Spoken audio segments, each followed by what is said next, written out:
আমি যেদিন মানে পরীক্ষা দিতে যাই সেই দিনও বলেছে যে কি পরীক্ষা দিতে যাচ্ছে, হবে না ওর দ্বারা। 2022-এ প্রথম আমি এই জিএনএম পরীক্ষা দিই, তারপরে 23-এও দিয়েছিলাম, তো দুবারই আমার হয়নি। যাই হোক রাজিয়া, বাবা মার সাপোর্ট পেয়ে তোমার কেমন লাগছে বলো? ওনারা তো কি বলবো, ওর না থাকলে তো আমি কোনোদিন এই সিচুয়েশনে আসতে পারতাম না। রাজিয়ার চোখে জল চলে এসছে, ঠিক আছে। নমস্কার আমার সকল ভাই ও বোনেরা, টার্গেট WBCS চ্যানেলে তোমাদের সকলকে স্বাগতম জানাই। আমার পাশে বসে আছে আমার বোন রাজিয়া। আজকে যে স্টোরিটা আমি তোমার সামনে নিয়ে এসেছি সেটি কিন্তু একটা মোটিভেট করা গল্প। যদি তুমি মনস্থির করে থাকো যে জিএনএম এক্সাম আমি পেতে চাই, তবে তোমার রাজিয়ার গল্পটা শোনা খুব দরকার। কিভাবে রাজিয়া নিজের প্রিপারেশন নিয়েছিল, কিভাবে ও বায়োলজির চ্যাপ্টারগুলো কভার করেছিল, কিভাবে ফিজিক্স কেমিস্ট্রির চ্যাপ্টারগুলো কভার করেছিল, কিভাবে ম্যাথ জিআইটাকে ম্যানেজ করেছিল, আর পরীক্ষায় কতগুলো প্রশ্ন অ্যান্সারও কিভাবে বুদ্ধি দিয়ে করে এসেছিল সেটা তোমার জানার দরকার। রাজিয়ার প্রাপ্ত নাম্বার আমি বলে দিলাম যে 78.08, যেটা একটা ভালো মার্ক। আর এই নাম্বার নিয়ে কিন্তু রাজিয়া ওয়েস্ট বেঙ্গলের যে কোনো জিএনএম এর গভর্নমেন্ট কলেজ পেয়ে যাবে, এবং কিন্তু আমার বোনের স্বপ্ন আছে এএনএম কলেজ। তো বোন, আজকের দিনে তো ফার্স্ট কাউন্সিলিং রেজাল্ট প্রকাশিত হয়ে গেছে, এবং রাজিয়া কিন্তু জিএনএম একটি কলেজ পেয়েও গেছে, কিন্তু রাজিয়ার স্বপ্ন এএনএম। ও সেকেন্ড কাউন্সিলিংয়ে যাওয়ার কথা ভাবছে, তা নিয়ে আমরা পরে আলোচনা করব। তো সবার আগে আমি রাজিয়ার কাছে জিজ্ঞেস করিনি তার এই যাত্রাটা কেমন ছিল। 2024 সালে যে জিএনএম এক্সাম দিয়েছে তার যাত্রা তার কেমন ছিল, একবার রাজিয়াকে আমি জিজ্ঞেস করিনি, ঠিক আছে? রাজিয়া বলো। স্যার, প্রথমেই বলি যে এই যে আমি আজকে 78.08 পেয়েছি, তো এই পাওয়াটা আমার মানে খুব সহজ ছিল না। অ্যাকচুয়ালি কি বলেন তো, আমি 2022-এ প্রথম আমি এই জিএনএম পরীক্ষা দিই, তারপরে 23-এও দিয়েছিলাম, তো দুবারই আমার হয়নি। তো এবার সবাই অনেকেই বলেছিল, আমার পরিচিত লোক অনেকেই বলেছিল যে আমি যেদিন মানে পরীক্ষা দিতে যাই সেই দিনও বলেছে যে কি পরীক্ষা দিতে যাচ্ছে, হবে না ওর দ্বারা, মানে কি দুবার দিলেও হলো না, আর কি এরকম কথাও শুনেছিলাম। কিন্তু আমার নিজের প্রতি জেদ ছিল যে হ্যাঁ আমি পারবো, আমি পারবোই, আর আমি সেটা করে দেখেছি।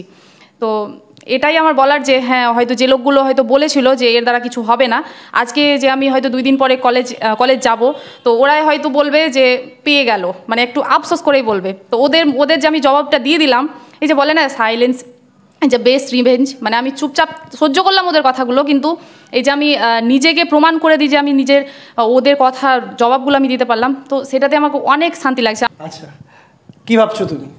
রাজিয়ার যে গল্পটা না, সেটা পশ্চিমবঙ্গে প্রায় প্রত্যেকটা মেয়ের গল্প। সে যে বললো, আশা করি তুমি শুনেছো। তুমি যখন কোনো কিছু কাজ করতে যাবে, কোনো জায়গায় সফলতা আনতে যাবে, সেই ক্ষেত্রে কিন্তু অনেকে তোমাকে আটকানোর চেষ্টা করবে। আমি বারবার আমার ক্লাসেও বলেছি, আমার প্রত্যেকটা ভিডিও নিয়েও বলেছি, আমি মূলত কোনোদিনও কোনো বাচ্চাকে ডিমোটিভেট করার চেষ্টা করি না। দেখো, তুমি কোনো কাজে যাচ্ছ, কে কী বলছে সেটা শুনে লাভ নাই। রাজিয়া শুনিনি, ও 2022-23-এ ব্যর্থ, কিন্তু 2024-এ রাজিয়া কিন্তু সাকসেস পেয়েছে কেবলমাত্র জেদ। আমি আবার বলছি, ওয়েস্ট বেঙ্গলের যে কোনো জেলা থেকে তুমি রাজিয়ার আজকে যে ভিডিওটা দেখছো, রাজিয়ার সাকসেসের পিছনে একটাই জিনিস ডিপেন্ড করছে, সেটা হচ্ছে জেদ। আশা করি তোমার মধ্যেও জেদ আছে, আর যদি না থেকে থাকে প্লিজ জেদ আনো, কারণ নিজের পায়ে দাঁড়াতে শিখো। আজকে রাজিয়া নিজের পায়ে দাঁড়িয়েছে, কথাটা বলতে পারছো। ওয়েস্ট বেঙ্গলে যে কোনো গভর্নমেন্ট কলেজে জিএনএম পেয়ে যাবে। 78 মার্ক মানে যে কোনো জায়গায় জিএনএম তো পাবে, ও এনআরএসেও জিএনএম পেয়ে যাবে, ও এসএসকেএমও পেয়ে যাবে, যে কোনো জায়গায়। কিন্তু এএনএম পাওয়ার জন্য ক্যাপেবল নাম্বার, সেকেন্ড কাউন্সিলিংয়ে যাবে বোন, সেখানে হয়তো এএনএমও পেয়ে যাবে, সেটা পরের ব্যাপার। বোন সাকসেস, জীবনে সাকসেস পেয়েছে। যাই হোক, এটা নিয়ে পরে আলোচনা করবো। আমরা রাজিয়ার পড়ার টেবিলে বসে আছি, চলো রাজিয়ার কাছে শুনে নিই। রাজিয়া, আচ্ছা, রাজিয়ার সামনে 2024 জিএনএম কোশ্চেন পড়ে আছে। ও কোশ্চেন আমি আসার সঙ্গে সঙ্গে কোশ্চেন দেখানো শুরু করেছি, স্যার এটার অ্যান্সার এটা দিচ্ছিলাম, স্যার এটার অ্যান্সার এটা দিচ্ছিলাম, ঠিক হয়েছিল কিনা বলুন তো স্যার। তো যাই হোক রাজিয়া, এই যে 2024-এর জিএনএম কোশ্চেন, এখানে বায়োলজি তোমরা দেখতেই পাচ্ছ, স্ক্রিনে যারা আছো, রাজিয়া পুরো গোল গোল করে রেখেছে, প্রত্যেকটা প্যারাতে গোল গোল করা আছে। একজন পরীক্ষার্থীর প্রশ্ন এরকমই হওয়া উচিত, ঠিক? তো রাজিয়া, এই যে দেখতে পাচ্ছি বায়োলজি, জিএনএম এএনএমের সব থেকে মুখ্য ব্যাপার রাজিয়া বায়োলজি। যারা ভিডিও দেখছো তারাও জানো, 115 মার্কের পরীক্ষায় রাজিয়া 50 মার্ক, প্রায় 50%-এর কাছাকাছি বায়োলজির উপর ডিপেন্ড করছে, ঠিক? তো তুমি বায়োলজি কীভাবে প্রস্তুতি নিয়েছিলে?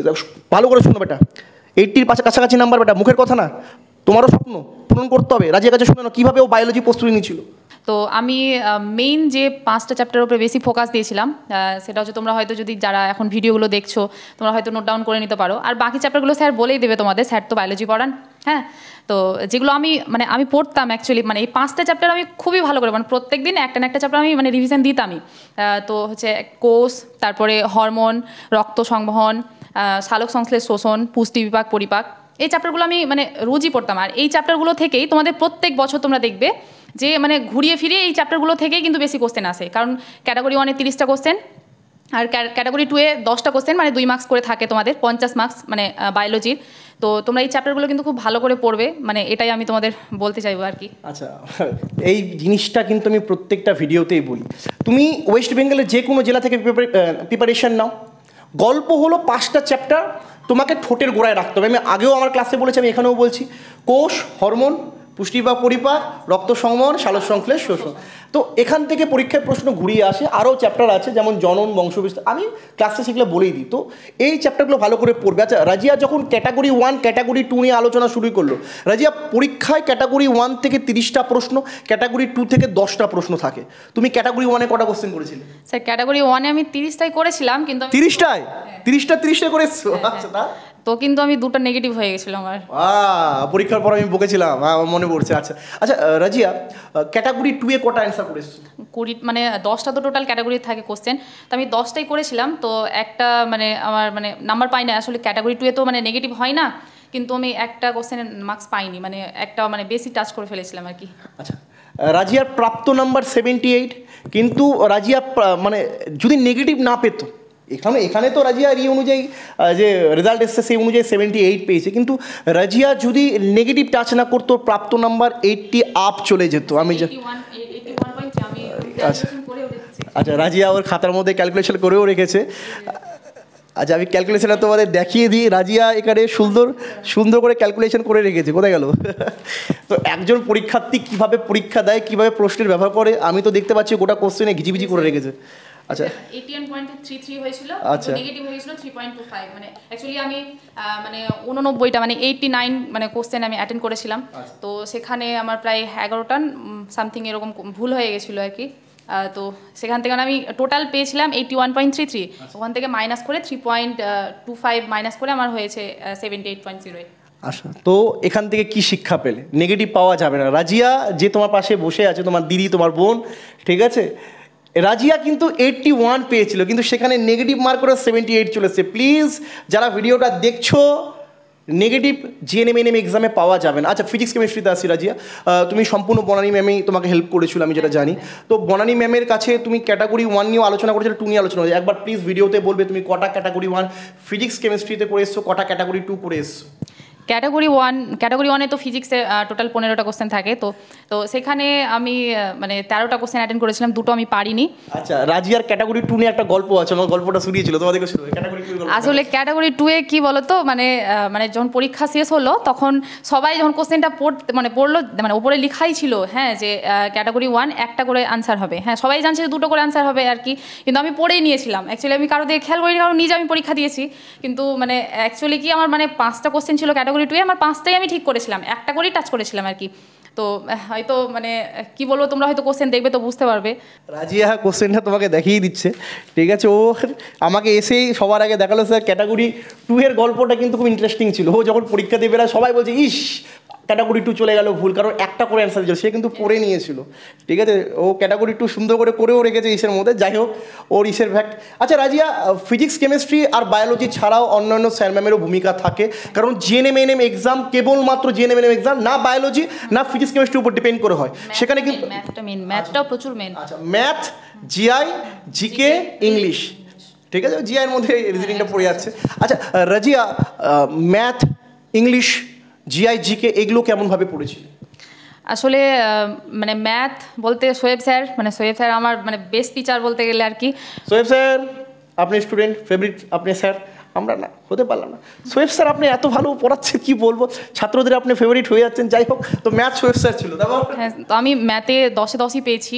হ্যাঁ, তো মানে আর জিআই তো মানে সোয়েব স্যারই করায়, ও সেটাও খুব ভালোই পড়ায়। তো আমাকে ম্যাথটা, আমার স্যারের পড়ানোটা আমার খুবই ভালো লাগে। তো স্যার যেগুলো পড়াতেন, স্যারের একটা মানে পড়ানোর স্টাইলটা কি, হয়তো কোনো কিছু হয়তো পড়াচ্ছে যে কোনো একটা চ্যাপ্টার, তো সেই চ্যাপ্টারের প্রথমে আগে ফর্মুলাগুলো স্যার মানে লিখে দেয় আর কি, তারপরে আবার ওই ফর্মুলার বেসে আবার কয়েকটা অঙ্ক আমাদের করিয়ে দেয়, আর তারপরে তখন আমাদের বাড়ির কাজ দেন, মানে হোমওয়ার্ক দেয়। তো সেগুলো আমি প্রত্যেকটা করে নিয়ে যেতাম, মানে ক্লাসে আমি যে অফলাইন করতাম ওখানে প্রতিদিন আমি করে নিয়ে যেতাম, মানে স্যারেরাও অবশ্যই জানবে। তো এটা মানে আমি প্রচুর খাটতাম, আর স্যারেরা যেভাবে আমাকে পড়াতো আমি ওরকম মানে স্যারেদের কথা শুনেই আমি চলতাম। করতাম। তো আজকের হয়তো ওনাদের জন্যই আমার এই সাকসেস আজকে। তো আমি সত্যি সব স্যার ম্যামকে আমি ধন্যবাদ জানাই। আচ্ছা ঠিক আছে, তুমি ম্যাথের কথা খুব বললে। আচ্ছা ইংলিশ আর জিকের জন্য কীরকম খেটেছিলে, কোন বইগুলো পড়েছিলে সেগুলো একটু বলবে। স্যার জিকে বলতে আমি সেই রকম মানে জিকে নিয়ে আমি সেরকম প্রিপারেশান নিইনি অ্যাকচুয়ালি। তো এরকম মানে যেগুলো জেনারেল নলেজ টাইপ সেগুলো মানে পড়তাম নিজের বই থেকেই আর কি। আর ইংলিশ শ্বেতা ম্যাম, তো শ্বেতা ম্যামও খুব ভালো ক্লাস করায়, তো ম্যামের ক্লাসগুলো আমি নিজে রেগুলার দেখতাম। ম্যাম মানে আমার সবথেকে বলতে কি যে জিনেমে নেমে যেটা আমাদের সবচেয়ে বেশি ভয়ের জায়গা সেটা হচ্ছে সিনোনিম আর অ্যান্টোনিম। তো ম্যাম প্রত্যেক দিন 10টা 20টা করে পড়াতেন, তো ওগুলোই আমি প্রত্যেক দিন দেখতাম। মানে আমি লোড করে নিনি, প্রত্যেক দিন ম্যাম যেটা পড়ালো সেটা আমি আজকের পড়াটা করলাম, তারপর নেক্সট আবার দিন পড়াবে, তো ওগুলো আমি প্রত্যেক দিন একবার করে রিভিশন দিতাম। আমি মুখস্থ করিনি কোনো কিছু, আমার মুখস্থ বিদ্যা মানে টোটালি সেরকম মানে খুবই একটা কম। তো ম্যাম যেরকমভাবে আমাদের গাইড করতেন সেই অনুযায়ী আমি চলতাম, তো সেখান থেকে আর কি। তো তোমরা সম্পূর্ণভাবে শুনে নিলে রাজিয়ার গল্প। তো এক্স্যাক্টলি রাজিয়ার সাকসেসের পিছনে শুধুমাত্র রাজিয়া একাই নেই, ওর জেদ থাকলে হয় না, পিছনে সাপোর্ট থাকার কয়েকজন লোকের দরকার হয়। ঠিক আছে, আমরা অবশ্যই তোমাদেরকে দেখিয়ে দেবো রাজিয়ার পিছনে সাপোর্ট কারা দিয়েছিল, যার জন্য রাজিয়া আজকে এই যাত্রায় সফল হয়েছে। ঠিক আছে, জিএনএম সফলতা একা পাওয়া সম্ভব না। একটা মেয়ে সফল হয়েছে তার পিছনে কিন্তু কয়েকজন মানুষ থাকে, আর এই যাত্রায় যারা সবথেকে বড় ভূমিকা পালন করে তারা মূলত মা আর বাবা হয়।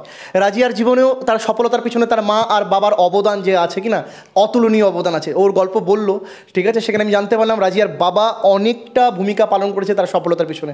তো আমি শুনিনি আগে রাজিয়ার বাবার কাছে তার কেমন লাগছে, তার মেয়ে সাকসেস পেয়েছে, কেমন লাগছে বলুন। ভালো লাগছে। আচ্ছা, আপনার মেয়ের প্রাপ্ত নাম্বার 78, যেটা পশ্চিমবঙ্গের অনেক মেয়ের স্বপ্ন। হয়তো যারা আসছে বছর পড়বে, সে আমাদের কাছে পড়ুক কি অন্য জায়গায় পড়ুক, এমন কোনো মেয়ে যে আমাদের কাছে পুরুলিয়া থেকে এমন মেয়েরা পড়ে যারা দূর দূরান্ত, সে পাহাড়ের উপরে আছে, কোনো রকম তাদের কাছে সুবিধা নাই, কিন্তু সাপোর্ট ছাড়া তারা পড়ছে। ঠিক আছে, তারাও রাজিয়ার মতো পরিশ্রম করছে, আপনার মেয়ে সেখানে সাকসেস পেয়েছে।